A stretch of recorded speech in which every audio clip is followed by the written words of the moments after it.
The island is a black silhouette against a starless Pacific sky. But here, on the sprawling runways hacked from coral and jungle, there is a kind of terrible, buzzing life. You can feel it before you see it, a deep subsonic tremor in the ground, carried up through the soles of your boots. It's the synchronized growl of hundreds of Wright R3350 duplex Cyclone engines throttling up on a dozen airfields across the Marianas. On the hard stand in front of you, the monster takes shape, not as a sleek aircraft, but as a colossal, angular shadow. A B-29 Superfortress, Boise Belle. Its aluminum skin, polished to a ghostly sheen by ground crews, drinks in the dim light. Inside her, Staff Sergeant Ray Malone, a waist gunner from Ohio, runs his hands over his weapon, or where his weapon should be. The .50 caliber machine guns are gone, their ports sealed with smooth, faired metal plates. The pressurized cabin around him feels different, lighter, emptier. This wasn't the script. For months, the doctrine was sacred. Climb to 30,000 feet above the worst flak and drop your bombs with celestial precision, a high-altitude daylight ballet of technology, a war fought by engineers and Norden bomb sites. But the script failed. The jet stream over Japan shredded their formations, scattered their bombs into empty fields and rice paddies. The generals in Washington saw the reconnaissance photos, untouched factories, an empire still breathing, still building, still believing. A new general arrived, Curtis LeMay, a man of cigar smoke and brutal calculus. He looked at the $3 billion B-29 program, the most expensive weapon of the war, and saw a white elephant. He looked at the intelligence files on Tokyo, a city of paper, wood, and bamboo, densely packed, a tinderbox awaiting a single spark, and saw a solution. The orders came down like a guillotine. Strip them. Rip out every non-essential pound, the armor plating, the remote-controlled gun turrets, all the guns but the tail stinger. Leave just enough fuel for a one-way trip to the target and a hopeful turn toward the sea. Malone and 13 other men aboard Boise Belle are now flying a bomber turned into a bare-knuckled brawler, a 65-ton incendiary dart. Their mission packet contains a single staggering line. You will be attacking the enemy's capital city from an altitude of 5,000 to 8,000 feet, low level, into the teeth of every light flak gun lining Tokyo Bay. They were told this would increase accuracy, overwhelm firefighting crews, but every man on that runway knows the unspoken truth. It's a trade. You trade armor for payload. You trade altitude for certainty. You trade their safety for the war's end. The lead bomber, Dauntless Dottie, begins her lumbering roll down the runway. One by one, the giants follow, engines screaming, navigation lights blinking like fireflies in a procession.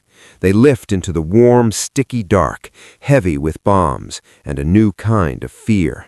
They turn northwest, a stream of 334 black birds against a fading night. Behind them, the first hint of dawn is a pale slit on the horizon. Ahead, a 1,500-mile flight over a hostile ocean. Their target sleeps, secure in a belief forged by years of imperial propaganda, defended by a navy that still dreamed of great sea battles. The home islands were untouchable. The admirals in Tokyo Bay had guaranteed it. They never imagined this. Inside Boise Belle, the world is a monotony of engine drone and darkness. The navigator calls out fixes, his voice crackling over the interphone. They are a lone spearhead, but not alone. Across a 100-mile front, 334 superfortresses drone toward Japan, a fleet of shadows in the moonless sky. The fear of the low altitude has morphed into a strange, focused tension. They are flying at 7,000 feet, a height any veteran of the European theater would recognize as suicidal over a major city. Here, it feels like skimming the rooftops. Sergeant Malone peers through his perspex window, seeing nothing but the faint, ghostly phosphorescence of the B-29's wingtip slicing through cloud. The ocean below is an infinite black pit. Then, the first sign. A faint orange smudge peers on the horizon, directly on their bearing. It's not the sharp, sudden flash of anti-aircraft fire. It's a sullen, glowing blush, like the edge of a giant's forge. The first Pathfinders have arrived. The fire-starter planes, specially loaded with M47 napalm clusters, are already at work. There's the IP, initial point. Look at that. The pilot's voice, flat and professional, comes through the interphone. The city is a darker black against the Black Sea. And now, within it, little flowers of flame are blooming. Not explosions, ignitions. The blushing horizon sharpens into a crawling, living tapestry of fire. The first wave has done its job with chilling efficiency. They have not aimed for buildings, they have aimed for city blocks, creating a gigantic flaming X over the Shitamachi district, a targeting mark visible from hell. Boise Bell begins her bomb run. The Japanese defenses are confused, disorganized. The low-altitude approach has completely bypassed the high-altitude radar predictors. Searchlights designed to pin bombers at 30,000 feet wave aimlessly in the heavens above them. The few heavy flak bursts bloom as distant, harmless black poofs high overhead. They are, for this one moment, ghosts flying beneath the enemy's notice. But then, the light flak begins. Tracers, not the lazy floating strings of the European war, but sudden vicious red hyphens stitch the sky. They come up in clusters, from hidden guns on rooftops, from barges in the canals, from the Imperial Palace grounds. At 7,000 feet, every gun is a point-blank threat. Malone instinctually reaches for his absent .50 caliber. His hands close on empty air. The bomber shudders, not from impact, but from turbulence of a new kind. The superheated air from the city below is rocketing upward, creating thermal chimneys of apocalyptic force. Boise Bell bucks and lurches like a ship in a hurricane. The pilot fights the yoke, muscles straining. The smell seeps into the cabin, not just smoke, but a horrifying, sweet, acrid stench of burning wood, fabric, and something else. Below, the world has become a painting of Hieronymus Bosch brought to life. The X of flames has erupted into a contiguous sea of fire. Individual streets are visible as molten rivers of light. You can see the firestorm's own weather system forming, a vast convective column sucking winds inward at hurricane force, feeding itself, hurling sheets of flame and burning tatami mats through the air like horizontal rain. The bombardier's voice is calm, hypnotic, steady, steady. He is not aiming, he is immersing. The Norden sight is useless. He is simply flying the plane into the heart of the inferno, waiting for the perfect moment to let the city swallow their payload. From Malone, pressed against the cold, gunless window, the sight strips away all notion of war as tactic or strategy. This is elemental. This is the world burning. The plane, their fragile aluminum shell, feels suddenly insignificant, a gnat flying into a bonfire. The tension is no longer about fighters or flak.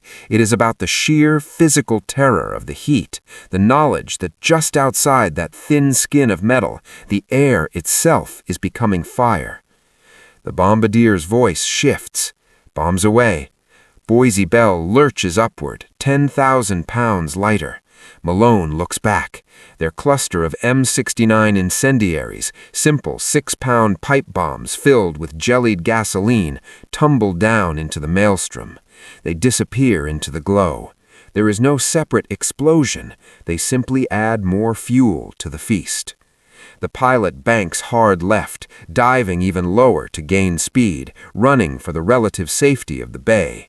As they turn, the full, horrifying panorama fills every window.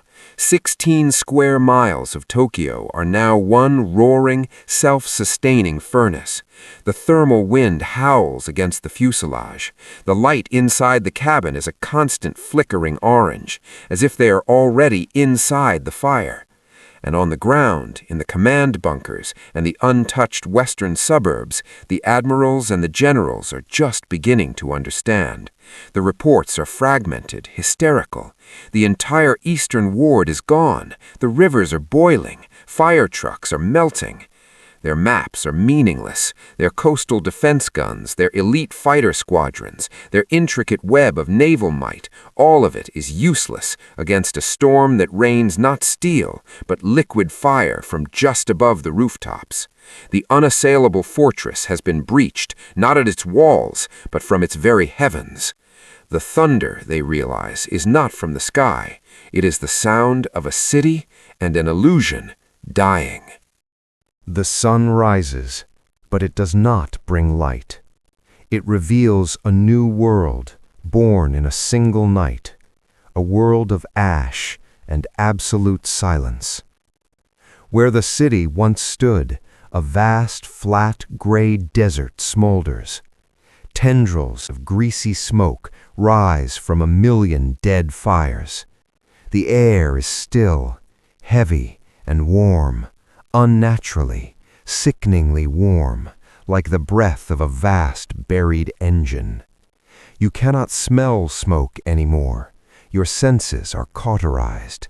You can only taste grit, a metallic tang of burned metal, and something else, something organic and gone.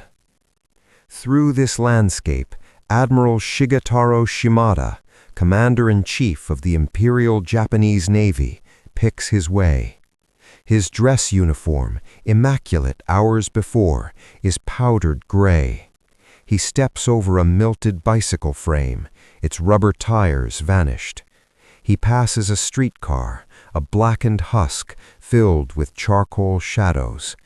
The stone foundations of buildings stand, but everything else, the walls, the floors, the lives inside, has been rendered into a uniform ankle-deep layer of pulverized charcoal. His mind, trained for grand naval strategy and honorable fleet engagements, cannot process the scale. This is not battle. This is geology. This is what happens to a forest when lightning strikes, not to the heart of an empire. He reaches what was once the Navy Ministry's primary communications bunker. Junior officers, their faces blank with shock, move like ghosts. A radio operator, tears cutting clean lines through the soot on his cheeks, holds a headset to his ear. He looks up at the Admiral, his eyes empty. "The reports, sir, from the wards, they are estimating—" He cannot finish. He does not need to. The numbers are already cohering in the air around them, a phantom toll, 100,000 souls, perhaps far more, in 6 hours. For Admiral Shimada and for the entire military campaign, the strategic foundations of reality dissolved. The divine wind, the kamikaze, had been their final spiritual weapon, a single plane, a single ship, trading itself for a worthy enemy vessel. This was its inversion, a fleet of 300 technological giants trading nothing, sacrificing nothing, to erase a city district and everyone in it. It was not a duel, it was an extermination. The Navy's entire purpose, to defend the sacred homeland, to meet the enemy at sea and die gloriously in the deep water, had just been rendered obsolete. There would be no great final battle in the Philippine Sea. The enemy would not play by Mahanian rules. They would simply burn heaven, district by district, until nothing remained to defend. In a quiet office lit by a single emergency lamp, a staff officer lays a reconnaissance photograph on a table. It was taken by a high-flying Japanese scout plane an hour before. It shows the entirety of northern Tokyo, where the intricate lace-like pattern of streets and neighborhoods should be. There is only a smooth black scar, as if a giant brush of tar had been swept across the land. The officer taps the center of the scar. His voice is a hoarse whisper. "The target zone, sir, was not the military docks or the munitions plants on the periphery." He looks up, his gaze holding a terrifying realization. The bullseye was the residential density itself. This was the final unspoken truth of the new calculus.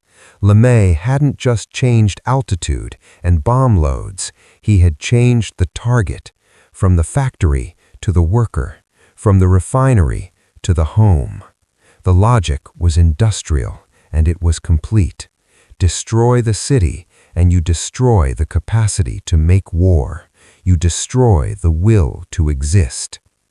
In Washington, the teletype machines would soon chatter with preliminary reports, success beyond all expectations. In the Marianas, crews would sleep the dead sleep of exhausted men, their mission a grim, accomplished fact. But in the ashen heart of Tokyo, Admiral Shimada stares at that photograph. The belief in sanctuary, in the spiritual inviolability of the homeland, doesn't just crack, it vaporizes as completely as the paper walls of 1,000,000 homes. The war is no longer at the gate, it is in the nursery, it is in the kitchen, it is in the air they can no longer breathe. The sun climbs higher, struggling through the pall. It does not warm, it only illuminates the end of a world.